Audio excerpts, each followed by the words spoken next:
Right at my own brother's medal ceremony, the security guard blocked my path and coldly announced, "Your name has been completely removed from the guest list." Just then, my brother, Major Connor, a fighter pilot, walked by and smirked at his wife. "My sister is just a glorified IT tech. She should have found a real officer to marry, instead of hiding in the basement of the Pentagon." My parents stood right next to him. They quickly looked away, pretending they didn't know me, terrified of the embarrassment. For 15 years, they despised me, calling me a coward who hid behind a screen. But he had no idea that my desk job had quietly saved his life just a few days ago. And he had no idea I was walking into this auditorium to shatter his pride today. Before we continue, take a second to hit like and subscribe, but only if you really want to know how this ends. And let me know in the comments where you're watching from.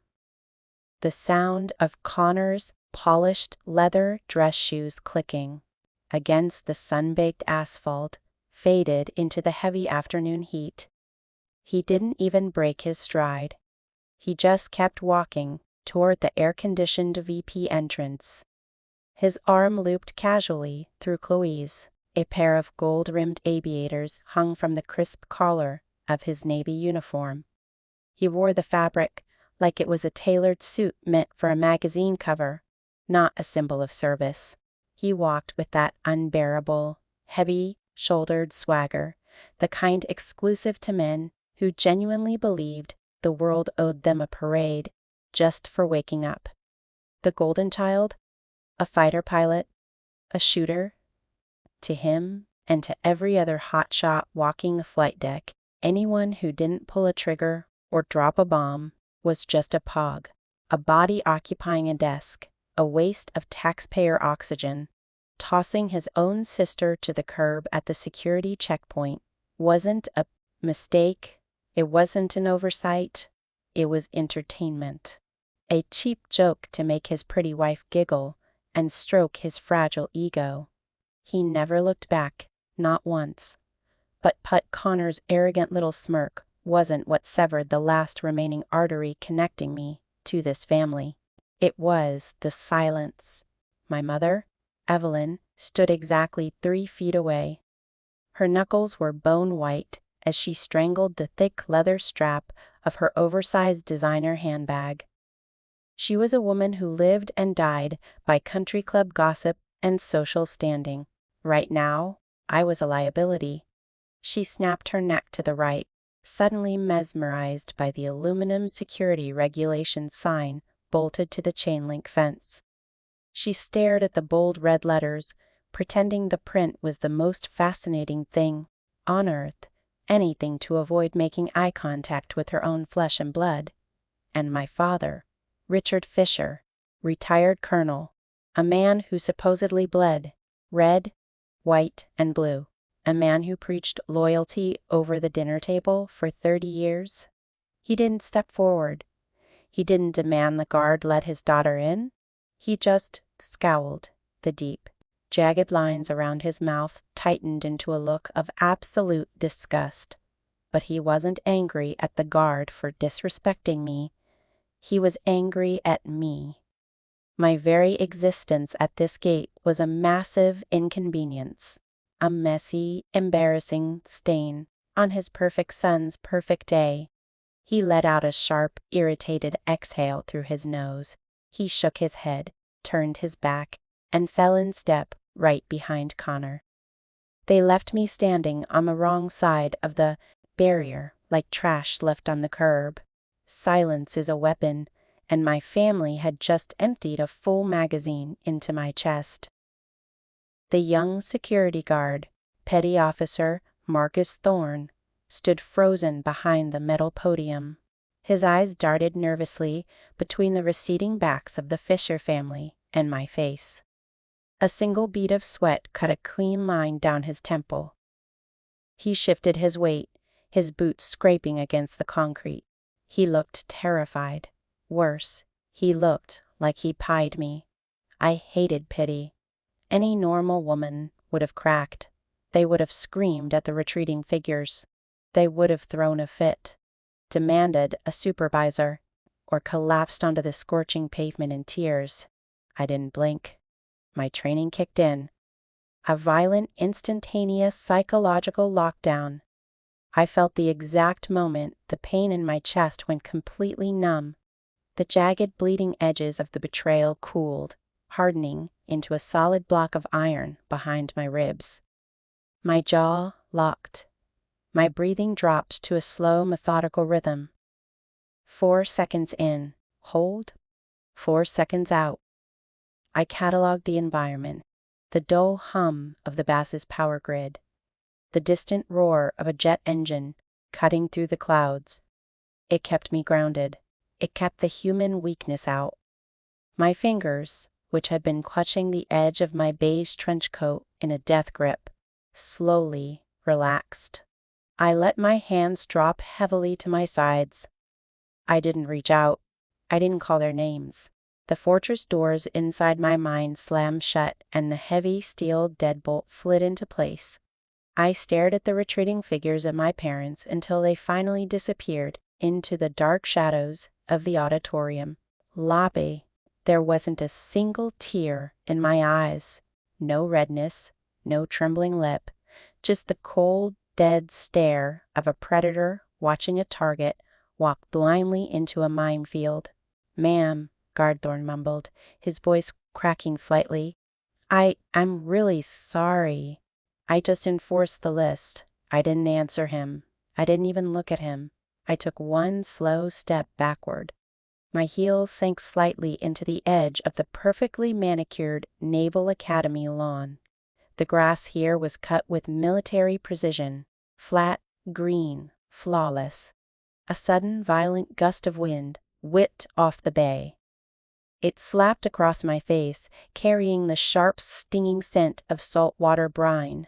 But underneath the heavy ocean air, there was something else. Smoke. Someone was hosting a tailgate party a few blocks down the road. The heavy, greasy odor of lighter fluid and burning charcoal drifted through the chain-link fence. It hit the back of my throat. My lungs froze. It's a cruel joke how the human brain works. You can build a fortress out of titanium. You can bury your emotions under miles of classified clearance, black ops data, and military discipline. But a single random smell can rip the floorboards right out from under you. That smell, that exact sickening combination of burning charcoal and fresh-cut grass. In a fraction of a second, the hot asphalt of the security checkpoint vanished. The wind pulled me violently backward in time, back to a humid summer evening, back to a backyard patio where the thick smell of BBQ smoke filled the air, and a heavy gold medal sat completely worthless in my trembling hands. The day I finally understood that, in the Fisher family, I was already a ghost. That smell of burning charcoal and thick smoke hit the back of my throat, and suddenly I was not standing outside the Naval Academy anymore. I was 18 years old again. Burger grease dripped through the rusted cast iron grates of the backyard grill, hitting the white-hot coals with a violent hiss. The July heat was suffocating, thick with humidity and the cheap smell of domestic beer. My father, Colonel Richard Fisher, held court on the concrete patio. He stood with his chest puffed out, an icy can of lager crushed in his massive fist. A dozen neighbors and family friends stood around him in a tight circle, hanging on his every word. In the center of that circle stood Connor. Connor had just received his acceptance letter for naval fight training. He was going to be a pilot, a shooter, a man who dropped bombs and pulled triggers. My father threw a heavy arm around Connor's shoulders, pulling him in close. He raised his beer can high in the air, to the true air of the Fisher warrior blood. My father boomed. His voice echoed off the vinyl siding of the house. "This boy is going to own the sky. We do not breed desk jockeys in this house. We breed fighters." The crowd erupted into cheers. Red plastic cups were raised. My mother, Evelyn, pushed her way through the sliding glass door. She carried a massive sheet cake from the expensive bakery downtown. The thick, sugary frosting was dyed a blinding patriotic blue. Across the center, written in bright red icing, were the words, "Eagle of the Sky." Connor soaked it all in. He flashed that arrogant, crooked smile, the one that said he fully believed he was the center of the universe. He cut the first slice. My parents looked at him with a level of pure, unadulterated worship that I had never seen before. I stood in the shadows by the screen door, my hands buried deep in the pockets of my jeans. I watched them celebrate. I watched the golden child receive his crown. Upstairs in my bedroom, sitting on my cheap wooden desk, was a velvet box. Inside that box was a gold medal, real heavy brass plated in gold, hanging from a thick silk ribbon. That exact same week, I'd competed in the National Artificial Intelligence Algorithm Championship. I'd gone up against thousands of the sharpest analytical minds in the country. I built a predictive code that shattered every existing metric on the board. I took first place, a national title, an achievement that proved my brain was a lethal weapon. I did not want a party. I did not want a sheet cake.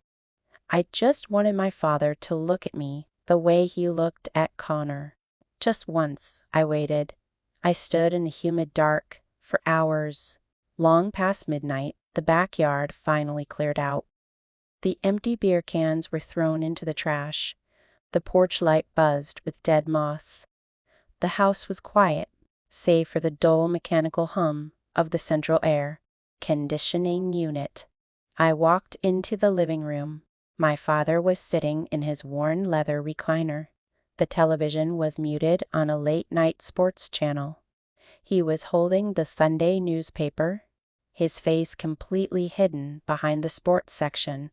The smell of stale beer and strong aftershave clung to the air around him. My heart hammered against my ribs. It was a pathetic, desperate rhythm, the rhythm of a child begging for a scrap of validation. I held the gold medal in my right hand. It was heavy. It possessed a solid, undeniable physical weight. I walked up to the side of his chair. "Dad," I whispered. He did not lower the newspaper. He did not turn his head. "Dad," I said again, my voice trembling slightly. "I won't first place at nationals for the algorithm." I held the medal out. The gold caught the flickering blue light of the muted television. My father let out a slow, irritated sigh. He lowered the sports page exactly 2 in, just enough to expose his eyes. He looked at the medal dangling from my fingers. He did not reach out to touch it. He did not look at my face. He stared at the gold for 2 seconds. "Good job," he said.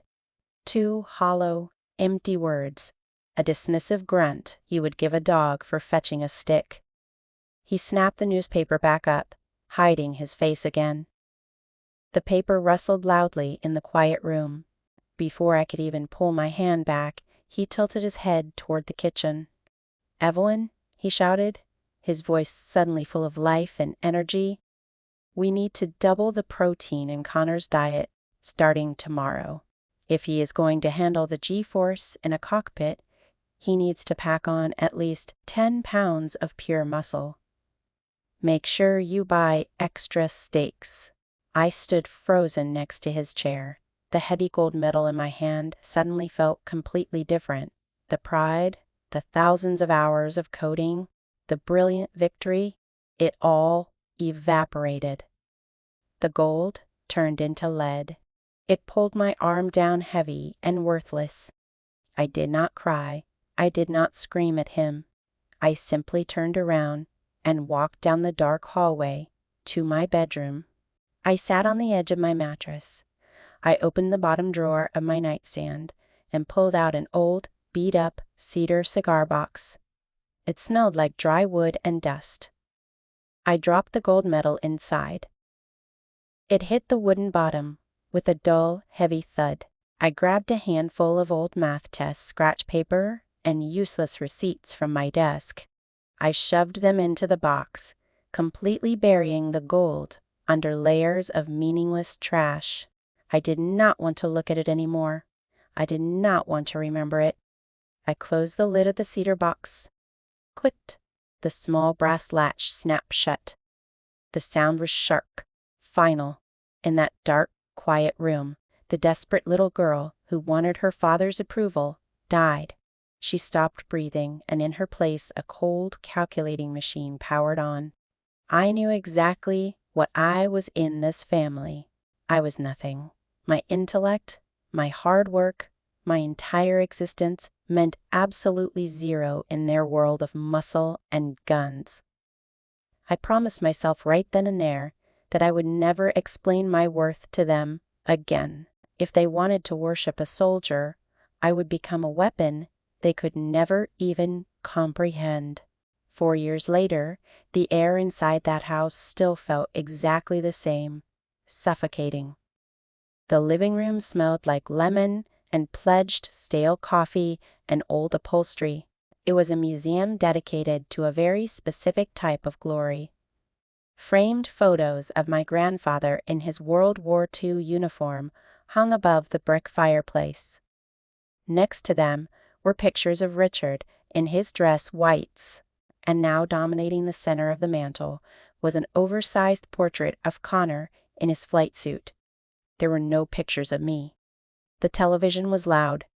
A weekend college football game blared, filling the silence. I stood dead center on the faded Persian rug, spine straight, shoulders rolled back, heels together. I wasn't in uniform yet, but my posture was already military. I held a thick manila folder in my left hand. Inside was a letter bearing the heavy seal of the Department of Defense, Direct Commission, Naval, Cyber Warfare, and Intelligence Command. To anyone else, it was the golden ticket, a fast track to the absolute apex of global security. I was going to fight, just not with bullets. I was going to fight with data algorithms and satellite feeds. I waited for the commercial break. Richard sat in his usual spot, a heavy leather recliner that groaned under his weight. His heavy boots rested on the edge of the hardwood coffee table. Evelyn was in the kitchen, hovering near the archway, polishing a wine glass with a white linen towel. I took a breath, not out of fear, out of necessity. I had to deliver this report like a soldier. I got my commission, I said. My voice cut through the noise of a truck commercial. Naval Cyber Warfare and Intelligence. I report to Fort Meade next month. The impact was deafening. The wood cracked under the force. The television remote bounced and clattered onto the hardwood floor. Fisher blood does not type on keyboards. Alicia, my father stormed beaches. I commanded destroyers. Connor is going to own the sky. We pull triggers. We fight. You are taking a Navy uniform you do not deserve, just so you can play on a computer in a safe little basement. You are a disgrace to the name. I kept my chin level. I looked directly into his furious, bloodshot eyes. I didn't flinch. Then the soft click-clack of Evelyn's heels broke the standoff. She walked out of the kitchen, tossing a white towel onto the counter. She didn't look angry. She looked amused. That was infinitely worse. She stepped up behind Richard and placed a manicured hand on his tense shoulder. She smiled, a thin, bloodless country club smile that she usually reserved for the waitstaff at expensive restaurants. "Oh, let it go, Richard," she sighed. Her voice dripped with a toxic, fake pity. "It is just a desk job. It is safe.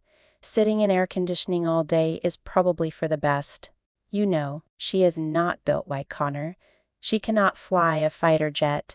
She does not have the aggressive instinct for the real military. She finally looked at me. Her eyes were empty, sizing me up like a bad investment. Besides, maybe down in those offices, she will meet a nice analyst or an accountant, someone quiet. Let her do her little administrative work. It keeps her out of harm's way, and out of our way. Safe little administrative work. Coward, disgrace. The words hung in the stagnant air of the living room, mixing with the smell of old coffee. They did not just sting, they corroded. They ate through the last remaining fibers of loyalty I held for these people. Any other daughter would have broken down. She would have screamed. Richard did not smile. He did not ask to see the letter. The heavy muscles in his jaw flexed. He reached for the remote and hit the power button. The television snapped off. The sudden silence in the room was heavier than concrete. He swung his boots off the table. They hit the floor with a loud, heavy thud. His face, usually a weathered, leathery tan from hours on the golf course, flushed a deep, ugly shade of crimson.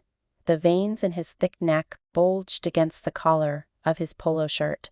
He leaned forward, resting his massive forearms on his knees. "Cyber," he repeated. He spat the word out like it was a mouthful of battery acid. "Intelligence." He stood up. He was 6'2" and built like a cinder block. He closed the distance between us in 2 long strides. He stood inches from my face, trying to use his sheer physical size to intimidate me. I did not step back. I held my ground. "That is a coward's job," he growled. His voice was a low, vibrating rumble that shook the floorboards. "That is a hiding spot for people who do not have the guts to look the enemy in the eye. Pogs, desk jockeys, keyboard pushers, people who sit in the dark while real men bleed in the dirt." He turned and slammed his flat palm down on the oak coffee table. She would have screamed. She would have opened the manila folder and shoved the Department of Defense seal in their faces. She would have explained the top-secret clearance level, the rigorous psychological testing, the undeniable fact that modern wars were no longer won by men with rifles, but by ghosts in the machine. She would have begged them on her knees to understand her worth. I did not open my mouth. I refused to give them the satisfaction of my tears. I stood completely frozen, in the center of the rug. My face was a mask of cold, hard stone, but out of their line of sight, hidden down by my sides. My hands were curled into tight, unforgiving fists. My fingernails dug deep into the soft flesh of my palms. I pressed harder. The sharp physical pain was a necessary distraction. It kept the rage locked securely inside my throat. I squeezed until the skin finally gave way. I welcomed the sting. I absorbed every single drop of their contempt, every insult, every condescending smirk. I took it all and sealed it away in a dark, heavy vault inside my chest. This was no longer just a career choice. It was nuclear fuel. They thought I was running away to hide in a basement. They thought I was just a glorified secretary in a uniform. They had absolutely no concept of the invisible silent wars raging above their heads. They did not know that the people sitting behind those keyboards held the power to shut down global power grids, crash international economies, and drop satellites out of orbit. I looked at my father's disgusted red face. I looked at my mother's arrogant, pitying smirk. "Understood," I said, just one word, flat, metallic, and completely devoid of any human emotion. I turned around and walked out of the house. I did not slam the heavy front door. I closed it quietly, gently, until the deadbolt clicked. As I walked down the cracked concrete driveway toward my beat-up sedan, I finally uncurled my fists. 2 small dark crescent moons of blood stained the center of my left palm. I did not wipe the blood off on my jeans. I let it dry in the heavy summer heat. That blood was a contract, a silent vow made in the dead of the afternoon. They wanted a war hero. They worshipped the shooters. Fine. I would not just join the intelligence network. I would become its absolute apex. I would build an empire in the dark. And one day, the very people they worshipped would owe me their lives, 4 stories beneath the Pentagon. The tank, no sunlight, no fresh air, just the relentless freezing blast of industrial air conditioning and the heavy mechanical hum of massive server towers. I stood dead center in the room, my boots planted firmly on the anti-static flooring. My arms were crossed tightly over my chest. The 3 silver stars pinned to my collar caught the harsh blue glare of the 40-feet LED wall. Vice Admiral Alicia Fisher, Commander of Naval Cyber Warfare and Strategic Intelligence. On the massive screen, a live satellite feed showed a jagged, unnamed mountain range halfway across the globe. Thermal imaging forward-looking infrared. 12 bright white heat signatures moved silently across the pitch-black terrain. Delta 7, a Tier 1 Special Operations Unit. Their lives rested entirely in the palm of my hand. The room was packed with intelligence analysts, signal experts, and combat controllers. The air was thick with tension and the smell of ozone and stale coffee. Men and women were sweating. Shoulders were hunched over glowing monitors. I stood perfectly straight. I didn't lean on the console. I didn't fidget. I breathed in slow, controlled, measured counts. You do not show weakness in the tank. You do not blink. I stepped back from the main floor, swiping my clearance badge to enter the outer, secure vestibule. I needed black coffee. No sugar, no cream. Just enough bitter caffeine to keep the edges of my vision razor sharp. As I grabbed a cheap styrofoam cup from the dispenser, the secure relay pager clipped to my belt vibrated. A short, sharp buzz.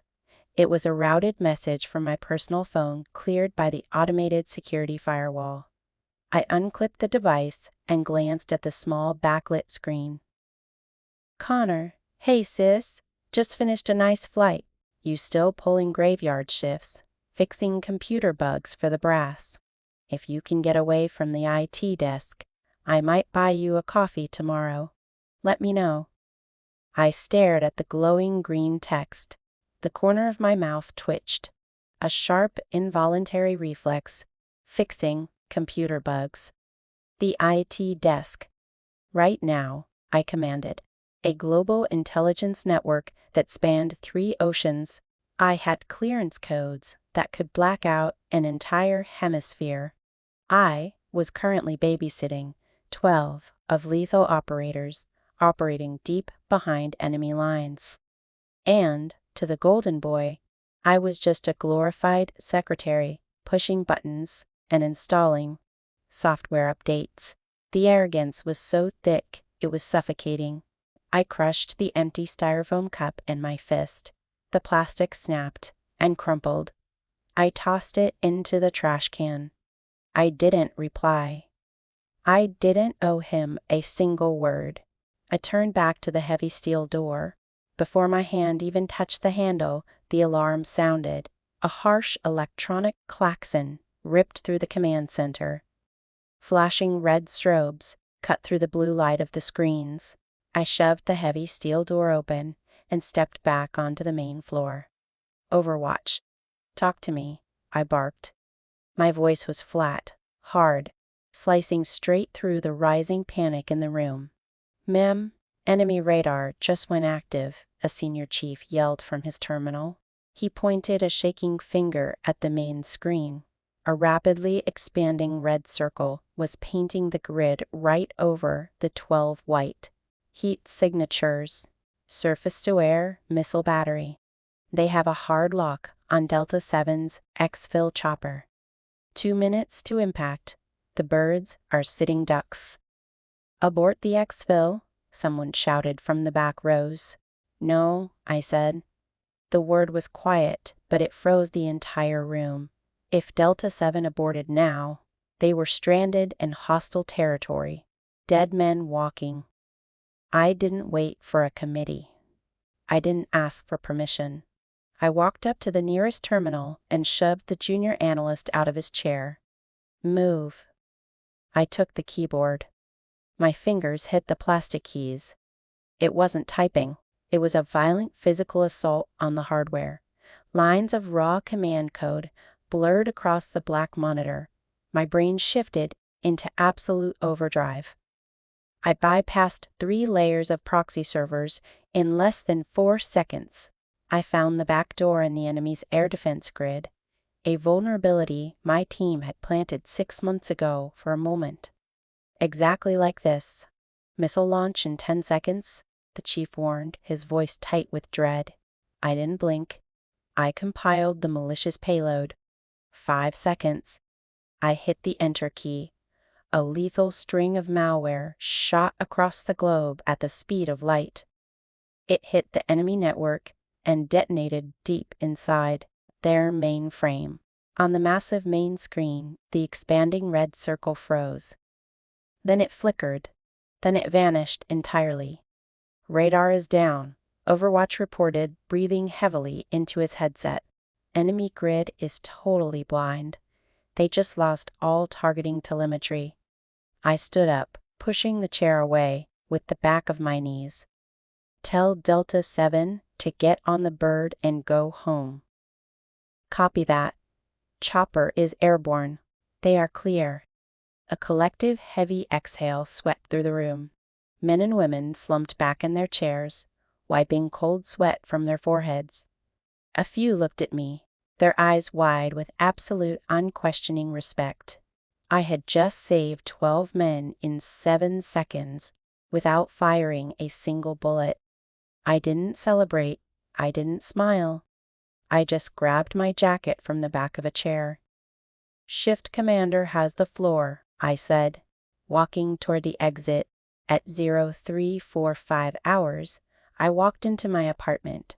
It was on the 20th floor, overlooking the Pedowick River. It was expensive, minimalist, cold.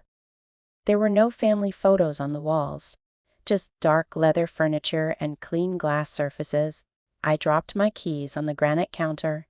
The metal clanged loudly in the dead silence. I walked over to a heavy oak cabinet and pulled out a heavy crystal tumbler and a bottle of Kentucky Straight bourbon. I didn't bother with ice. I poured 2 fingers of the dark amber liquid. I walked over to the floor-to-ceiling window and looked out at the city lights reflecting off the black water. I took a slow sip. The bourbon was rough. It burned the back of my throat, a deep, smoky heat that settled heavily in my empty stomach. I was 36 years old. I held a rank that most men worked a lifetime to achieve and never even saw. I had just pulled 12 elite soldiers out of a meat grinder. The President of the United States would read a classified briefing tomorrow morning detailing my strike. Yet, in the eyes of my own blood, I was a failure, a joke, a coward who hid behind a computer screen. The silence in the apartment, it was deafening. It pressed against my eardrums. This was the cost of the shadows. I had built an impenetrable fortress around my heart. I was untouchable. But looking at my reflection in the dark glass, holding a glass of cheap burn, an expensive crystal, I realized the absolute crushing truth. I was the most powerful woman in the Navy, and I had never felt more alone. 2 days after pulling Delta 7 out of the meat grinder, I was summoned to the E-ring, the outer ring of the Pentagon, where the 4 stars breathed and the real wars were mapped out. There were no flashing red strobes or ringing alarms up here, just thick mahogany doors, the sharp chemical smell of industrial floor wax, and the quiet, heavy atmosphere of absolute power. I walked past the twin Marine Guard stationed at the heavy oak doors. My spine was straight. My shoulders were locked in a rigid military brace. But underneath the crisp, perfectly pressed white uniform, my bones felt like lead. I was running on 72 hours of zero sleep, stale adrenaline, and pure spite. A deep, marrow-level exhaustion had settled behind my eyes like shattered glass. I stepped into the office of Admiral Arthur Vance, commander of the Pacific Fleet, a living legend, with a chest full of shrapnel from Desert Storm and a brain that processed global strategy like a supercomputer. He wasn't sitting behind his massive executive desk. He was standing in the corner by a cheap, stained drip coffee maker. He didn't demand a salute. He didn't ask for a casualty report. He simply poured a cup of pitch-black, burnt-smelling coffee into a thick, chipped navy ceramic mug. He walked across the plush carpet and handed it directly to me. "Drink it," he commanded quietly. "You look like hell, Alicia." "Not Vice Admiral Fisher." "Alicia?" I took the mug. The blistering, scalding heat bled through the thick ceramic and sank right into my freezing, calloused palms. I gripped it tight. "A 4-star admiral didn't pour your coffee. He didn't use your first name. Not unless you had bled for him. Not unless you had earned it in the mud." Vance leaned his heavy frame against the edge of his mahogany desk. "Delta 7 touched down at Ramstein Air Base 6 hours ago. Not a single casualty. Not a single scratch." His hawk-like eyes, surrounded by deep weathered wrinkles, pinned me in place. "The media won't get your name. The press secretaries will spin some story to the public about a strategic mechanical failure on the enemy radar grid. But the president knows. The Joint Chiefs know. You pulled those boys out of the fire, kid. For 36 years, I'd waited for a man wearing a military uniform to look at me like that. Not with tolerance. Not with the fake forced politeness my father gave the waitstaff, but with absolute, unquestionable respect. A warrior, acknowledging a warrior, a microscopic fracture, spiderweb, across the block of solid ice in my chest. I took a slow sip of the bitter, sludgy coffee.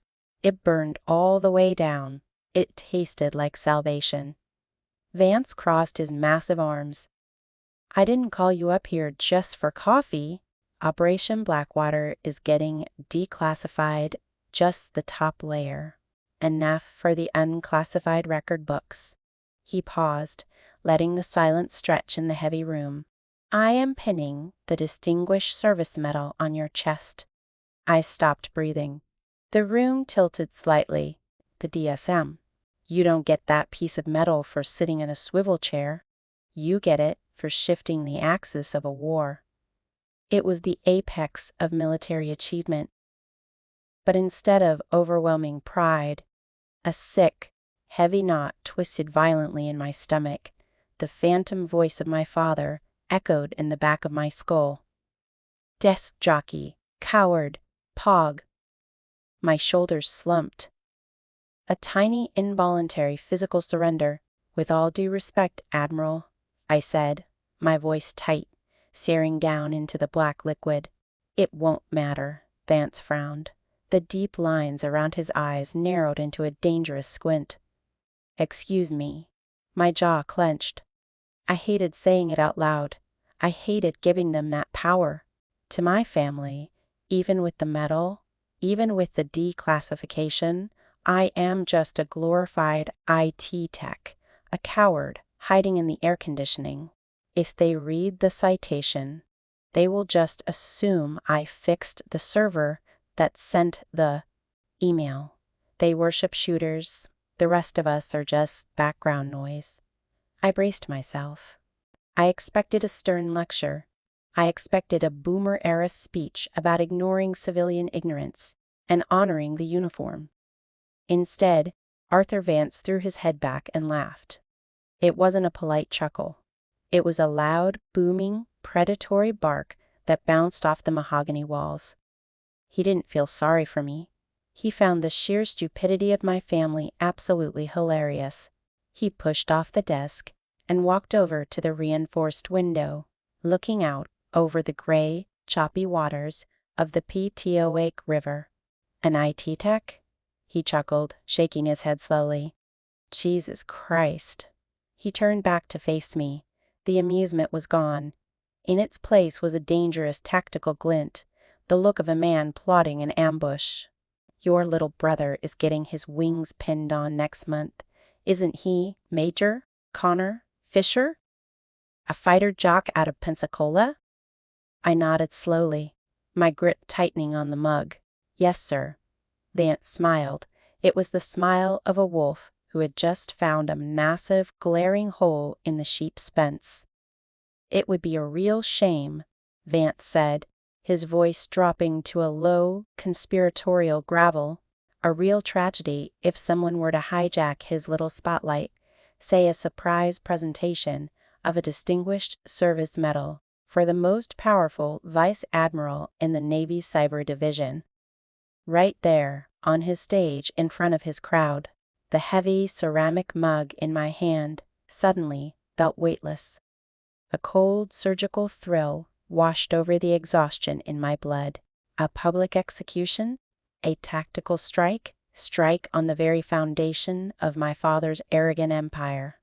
Using the ultimate symbol of military power to crush Connor's fragile, inflated ego, I looked at the Admiral. I didn't say no. The seed of absolute ruin was planted right there on the E-ring carpet. But taking that shot meant burning the bridge to my family down to the ash. It meant pulling the trigger on my own blood. And to understand why, I was finally ready to strike the match without a single ounce of regret. You have to know what happened at the backyard barbecue last July, the 4th of July, 1 year ago. That was the day the last bridge burned. The heat in my parents' backyard was suffocating.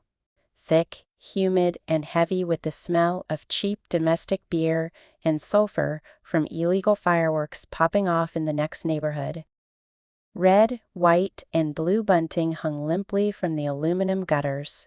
Connor sat in a folding lawn chair, holding court. His face was flushed, shiny with sweat and alcohol. He held a half-empty bottle of beer in his hand, using it as a prop, as he loudly recounted a dogfight exercise over the Pacific. He threw his hand around, mimicking a high-G barrel roll, bragging about how he shook off a missile lock from a superior jet. I stood by the sliding glass door, nursing a glass of tap water. I watched his mouth move. I knew for a strict, classified fact that his entire squadron had been grounded for routine engine maintenance that entire week. He hadn't been in the air. He was sitting in a ready room playing cards. It was a complete fabricated lie. But my father, Richard, leaned forward in his chair, nodding along like he was listening to scripture. Before I could walk away from the noise, a hand clamped down hard on my left tricep. My mother, Evelyn. Her long acrylic nails, painted a bright, glossy cherry red, dug straight through the thin fabric of my cotton blouse. She pinched the muscle tight enough to leave a bruise and jerked me backward into the kitchen. The kitchen smelled like heavy mayonnaise, potato salad, and bleach. She let go of my arm and smoothed down the front of her expensive linen dress. She smiled, a tight, terrifyingly bright smile that didn't reach her cold eyes. "I booked a table at the country club for next Friday," she said. Her voice was low, hushed, keeping the ugly business out of earshot of the guests. "You are having dinner with Dr. Ryan?" I stared at her. "I don't know a Dr. Ryan. He is a pediatric surgeon, divorced. No kids," she snapped, losing the smile for a fraction of a second. "He's looking to settle down. I already sent him your picture. You are going?" "I am deploying to a secure facility next Friday," I said flatly. "I don't have time for a blind date," Evelyn scoffed. She actually rolled her eyes. "Oh, Please, Alicia. Deploying, you sit in a basement at the Pentagon. You fix computers. Drop the military act. You are 35 years old. You are drying up. A woman's real value is the man she stands behind. Dr. Ryan makes excellent money. You could quit that silly desk job and finally give your father and me something to be proud of. A silly desk job. A woman's real value. I looked at the woman who gave birth to me. She was looking at me like I was a defective appliance. She was desperately trying to sell at a yard sale. To her, a Vice Admiral holding the keys to global cybersecurity was absolutely worthless compared to a woman fetching coffee for a local surgeon. I opened my mouth to speak, but the sliding glass door rattled open. Connor stumbled into the kitchen. He smelled like sour yeast and heavy cologne. He was drunk, the ugly, arrogant kind of drunk. He walked right past our mother and threw a heavy, uncoordinated arm around my neck. He pulled me into a headlock-style hug, dragging me back out onto the patio in front of everyone. "Hey," Connor yelled over the country music, playing from the outdoor speakers. The uncles, cousins, and neighbors turned to look. Look who finally came out of the air conditioning. A few people chuckled. Connor squeezed my neck harder. "Seriously, sis?" he slurred, pointing his beer bottle at my face. "When are you going to transfer to a real unit? You know, a place with actual guns? Because telling the guys in my squadron that my sister is a glorified keyboard pusher, it's embarrassing. You're dragging down the Fisher name." The patio went quiet, a heavy, uncomfortable silence, but then Richard let out a low, rumbling laugh from his lawn chair. He took a sip of his beer and shook his head, amused by his son's absolute disrespect. That laugh. That was the exact moment Connor used my blood, my sweat, and my silent sacrifices as a punchline to make himself look bigger to a bunch of drunk neighbors. And my parents let him do it. They encouraged it. I didn't yell. I didn't shove his heavy, sweaty arm off my shoulders. I just stood there. I looked at the crowd. I looked at Connor's red, bloated face. Then I forced the corners of my mouth up into a dead, corporate smile. "I like my job, Connor," I said quietly. But deep inside my chest, something heavy and metallic slammed shut. Click. The deadbolt locked into place. The fortress was sealed. Every ounce of loyalty, every shred of daughterly affection, every desperate childhood hope that they would one day love me. It all died right there on that concrete patio. I severed the tie. They were no longer my family. They were just civilians. And that is exactly why, standing here today at the Naval Academy security gate, I felt absolutely nothing when they abandoned me. The smell of the charcoal barbecue faded away. The sharp, salty wind off the bay brought me crashing back to the present. I stood on the manicured grass, watching my parents and Connor disappear into the VIP lobby to celebrate his fake medals. They thought they had just put me in my place. They thought they had left me humiliated on the sidewalk. Have you ever had a family member humiliate you in front of a crowd just to make themselves look bigger? Drop a yes in the comments if you know exactly how that feels. And hit that like and subscribe button while you're at it, too. Help build this community. We don't have to carry their toxic weight anymore. I turned away from the terrified security guard. I didn't walk back to my car. I reached into the pocket of my trench coat. My fingers brushed against the heavy, solid metal of 3 silver stars. It was time to go inside. Guard Marcus Thorne shifted his weight uncomfortably. He held his plastic clipboard against his chest, like a riot shield. "Ma'am," he said, his voice dropping a nervous octave, "I really need you to step out of the VIP lane. You are blocking traffic. I do not want to call Bay's security, but you are not on the list." My hand remained buried deep inside the pocket of my beige trench coat. My fingertips traced the cold, sharp metal edges of the 3 silver stars hidden in the dark fabric. I didn't move an inch. I didn't argue. Before Thorne could reach for the black radio clipped to his duty belt, a violent sound ripped through the humid afternoon air. It was a low mechanical growl, the heavy, unmistakable rumble of a supercharged V8 engine pushed to its absolute limit. A massive black armored SUV tore around the corner of the Academy driveway. The heavy, reinforced suspension dipped hard. Thick rubber tires screeched against the sun-baked asphalt, leaving long, dark streaks on the pavement. The smell of burning rubber and hot engine exhaust instantly overpowered the salty ocean breeze. The vehicle didn't just pull up to the curb. It aggressively hijacked the entire drop-off lane, angling its massive grille directly toward the security checkpoint. Thorne jumped back, dropping his clipboard. The plastic cracked sharply against the concrete.